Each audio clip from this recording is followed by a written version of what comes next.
celebration 2022.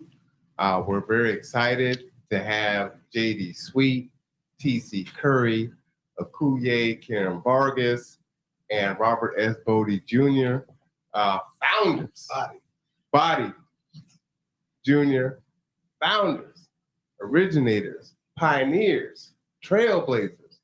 So many words, I'm going to run out of them. But we wanted to talk with them a little bit today and just get some more insight on Juneteenth, what moves, motivates them, and just what's on their heart. So welcome, everyone. How are you doing today? Fine. Doing good. Thank you for having us. All right. Thank you for having us. Absolutely. So if you just grab the mic and just kind of pass it off there. This is just a conversation. Just wanted to, you guys were in another room talking a little bit. Were you reflecting on, the 20 years? This is 20 years. Well, basically, how we started, where we're at now today, being an historical moment for Kitsap County. These are my brothers and my sister and stuff, and we've been on a journey. We've been on a journey. So we've done a lot of things in this community where it comes to doing things in the churches, with the chief of police, with the courts, with the schools. But Juneteenth was something that was on my heart and in my mind. Brought it to the CLCA, Community Leadership Coalition and Alliance.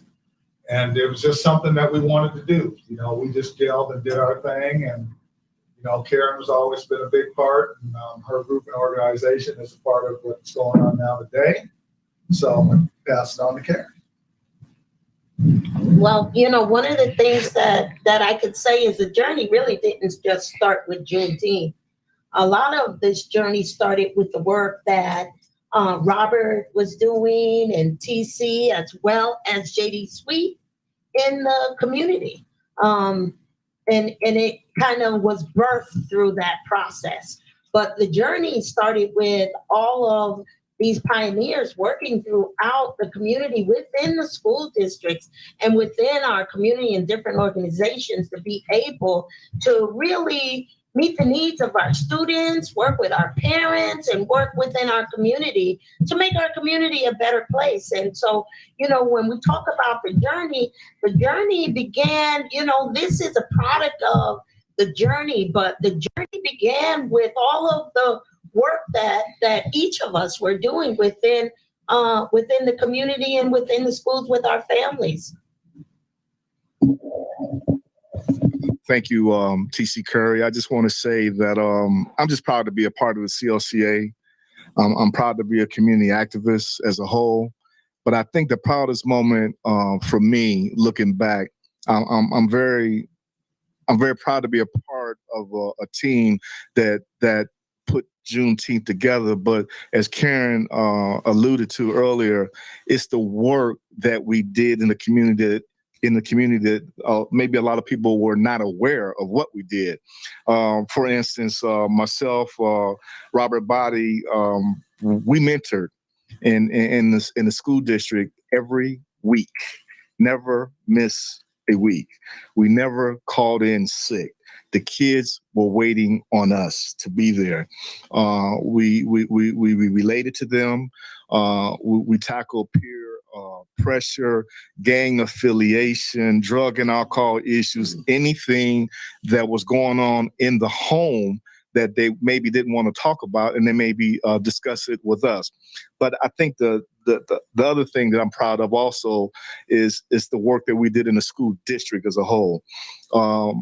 Being a mentor means a lot to a lot of kids who didn't have a role model. So what I did personally, along with Robert and Karen, I put together a cultural awareness class. I took the students from the school, along with Robert, to Purdy, women prison, and Monroe, men prison. And we did field trips.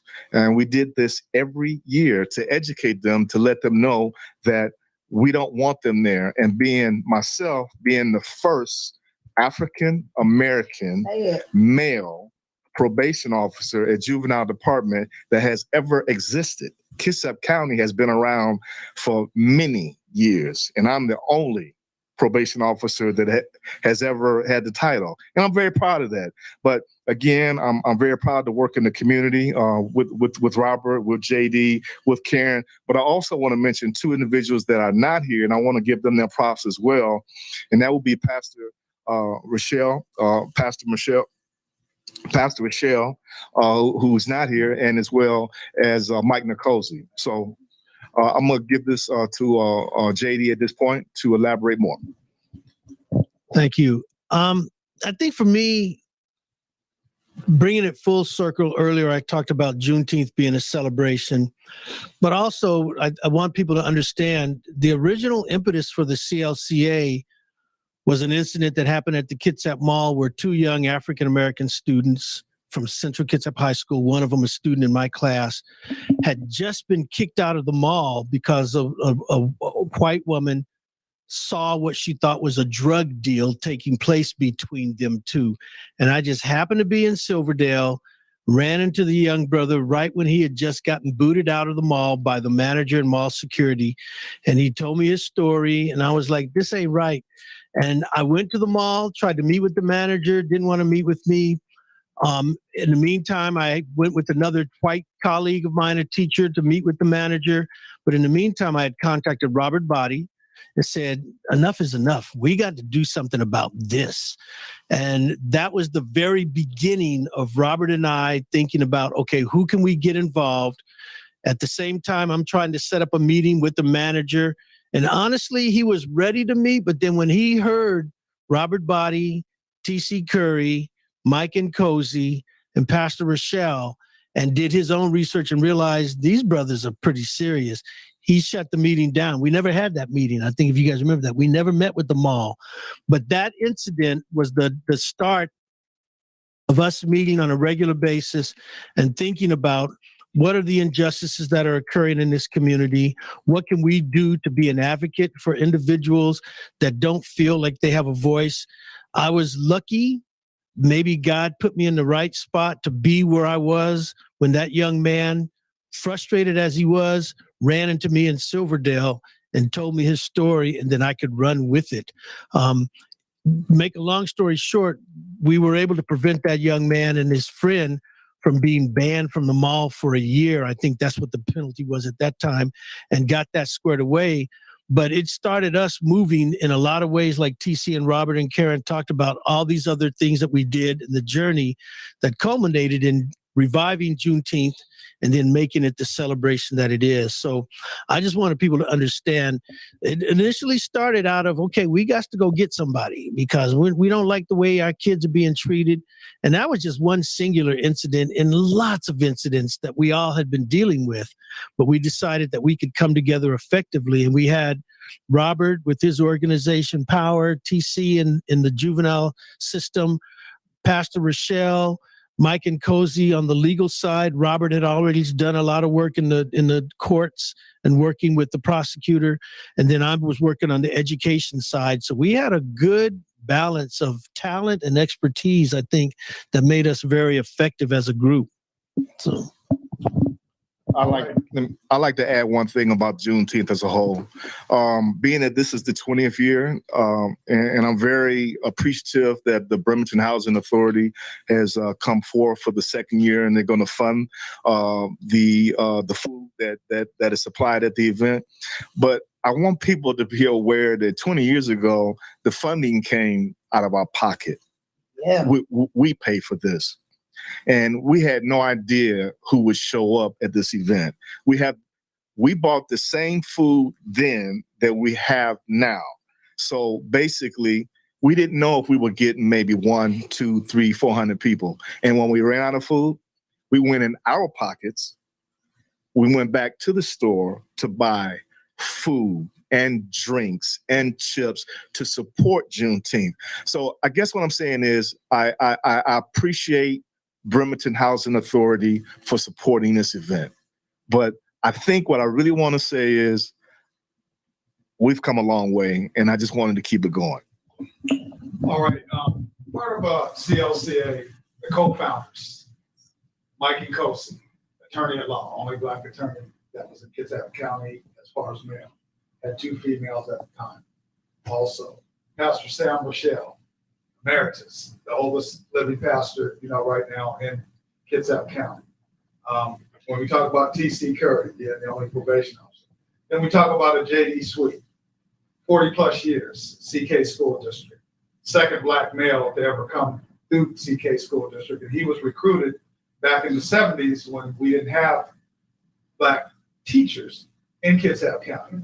Now, a lot of things that the CLCA has done is that we picketed and boycotted the Bremerton School District for calling our kids porch monkeys, calling them out their names, some of the teachers.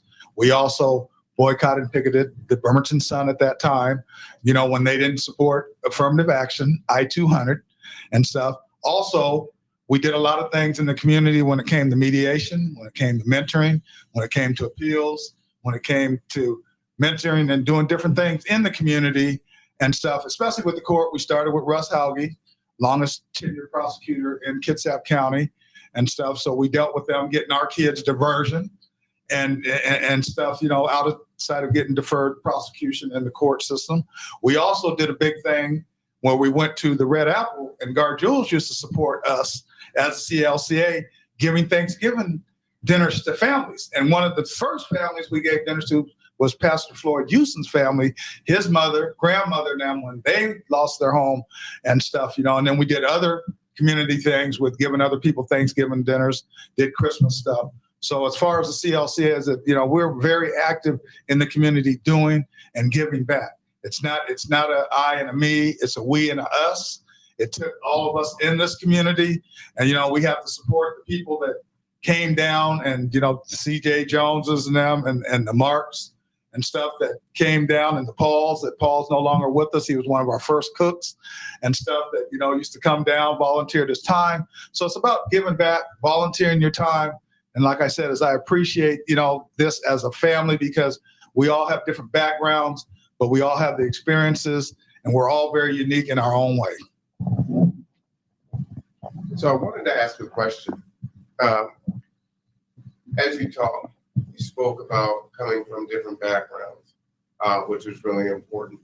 And capturing our contemporary history is paramount, not only to preserve the history, but for folks that are my age, for my children, for my children's children here in this community.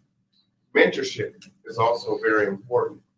And what I see is 5 African-American Black men that saw a problem, started a thing.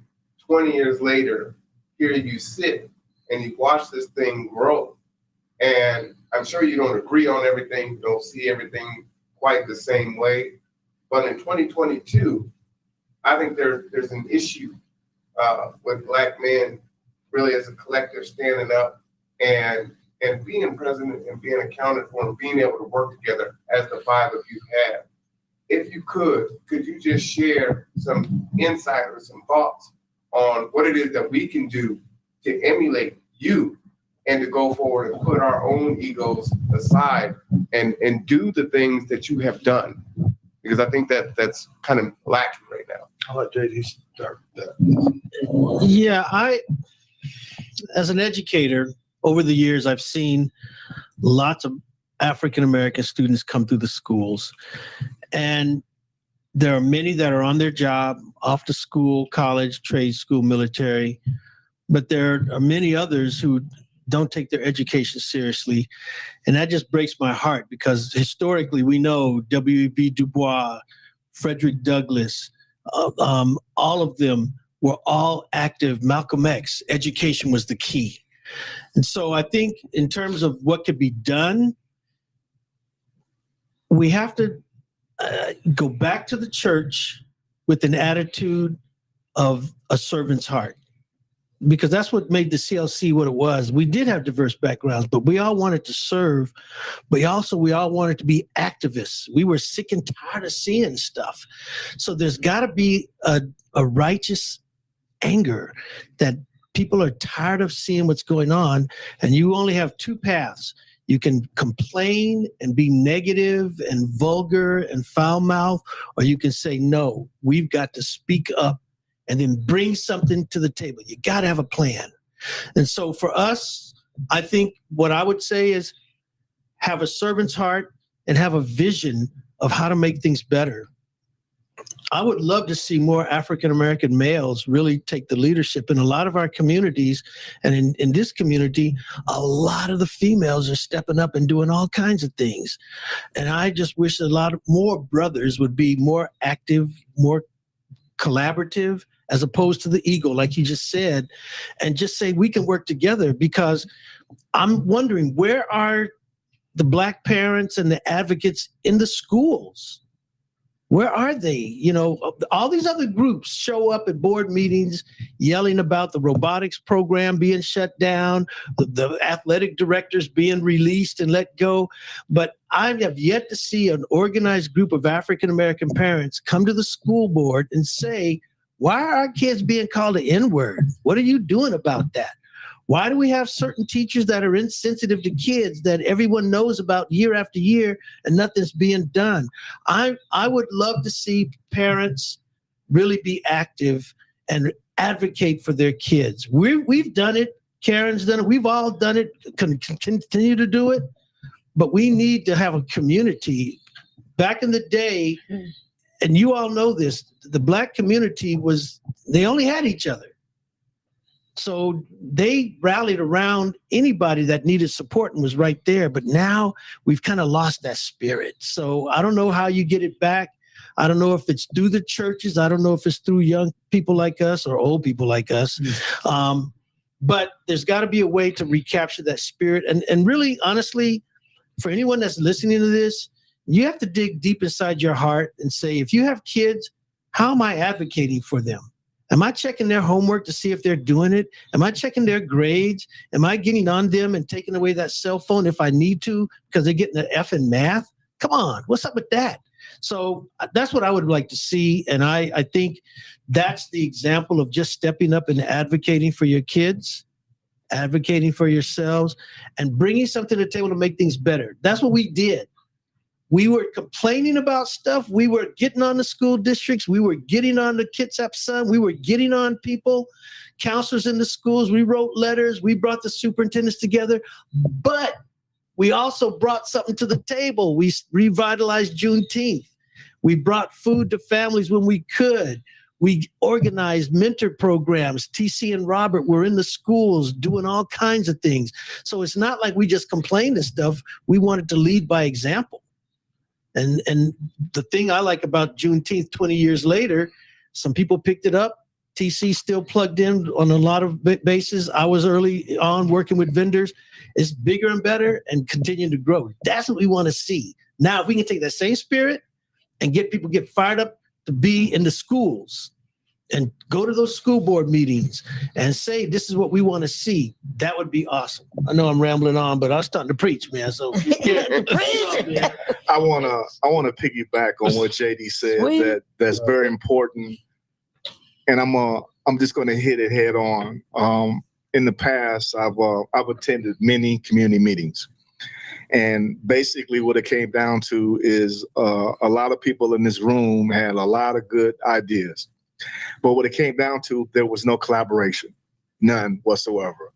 So I guess I'm gonna leave this with this thought to the community. Just don't talk about it, be about it, because you know it's great. It's awesome to have a good idea and what you think that could be prosperous to the community and helping others. But guess what?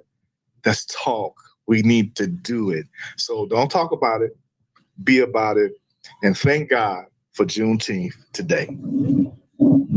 All right, my motto is don't be a hater and stuff. We got too many haters out there and stuff, you know. It's like what I tell people is make your haters your elevators and rise to the top and stuff, because that's the only way you're going to get there and stuff, because you're always going to hear the negative and stuff. And as far as males go, like JD was saying, is we always see the females is they're always active and stuff. And you have to get on your kids and stop thinking that your child is the apple of your eye and stuff. You know what your kids do. You know when you hear that door in the morning or that window at night and stuff, you know, they creaking and sneaking And young males don't have males in their lives to be positive role models, because 70% of the males are either missing or they want to have all these different babies, mamas, and not be responsible. It's about responsibility and stuff. And other members of the CLC, the Elizabeth Blandons, the Joan Furbys, the Harriet Bryants, the Adea Warlows, and the Carla Polilos, and the Bishop Robertsons and stuff, they were always there, and they were active members, wanting to see things done and stuff, go into the schools and stuff, ask questions. Stop sitting, saying I sit on a board, I sit on a committee. Are you being active and stuff? Our thing is being active. My style is I'm aggressive, but not in the wrong way. My label is I'm fair. I sit in on all the meetings. When superintendents, we had some meetings where they don't want individuals in the meeting. No, we're only going to meet with certain individuals. Well, I happen to be one of the individuals when it came to the superintendents and the schools and the courts and stuff, and that's the same with JD and TC, and they get tired of hearing just from us. Where is everyone else? And, so just do what you need to do. Be an active parent. Be involved in what your kids are doing. When you're going to go into the meeting and you want to call people racist and whatever and bigots and stuff, what I tell principals and superintendents, take that paper and slide it over. All them D's and F's, all them tardies, all them truancies. Check your child. Take a look at who, this is what your child is doing, and take the focus off of the teachers and principals and put it back on your child. This is wonderful conversation. I know that the question was to the brothers, but I want to talk to the brothers. I want to say to the brothers, where there's unity, there's strength. And the brothers, y'all have to help strengthen our community, because y'all are the core of our families. And if the core is missing, we're in trouble. And so we've got to talk about that amongst ourselves, that the brothers, I'm not here to put down none of my brothers, because my brothers, see these brothers here, these three brothers here have held me up over the years, have strengthened me, have come and supported me. I can pick up the phone. I can say, JD, I can pick up the phone. Robert, I can say, TC, and have no doubt what you need, and know that they got my back. But we should be able to say that to all our brothers when we in need of support and help, that I can pick up the phone and I can call any of my brothers, and my brothers say, what you need, I got your back. Yep. And so, that's the core of unifying and strengthening our community. So if we're not talking about that, we these young cats is looking at us. These young people, they're looking at us, and they're not seeing what they should be seeing. And what they should be seeing is how strong we are together. Yeah. And I just wanted to clarify, we're not, and Robert's the same way, we're not trying to say that all the parents are bad parents. Mm-hmm. What we're trying to say is we need their voice.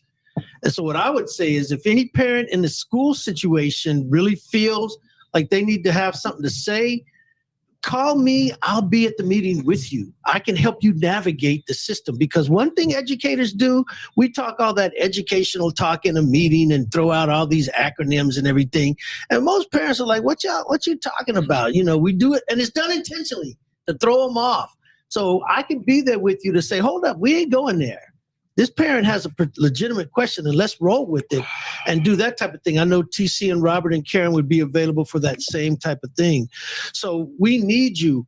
When I was in college, we had a situation where it wasn't safe on campus, and the Black Student Union got together and we said, okay, we need young men to volunteer, that if any sister needed to be escorted from the library back to her dorm, she could call any of these brothers on this list, and no matter what they were doing, they would drop it and go to meet her and walk her to her dorm, whether you knew her or not.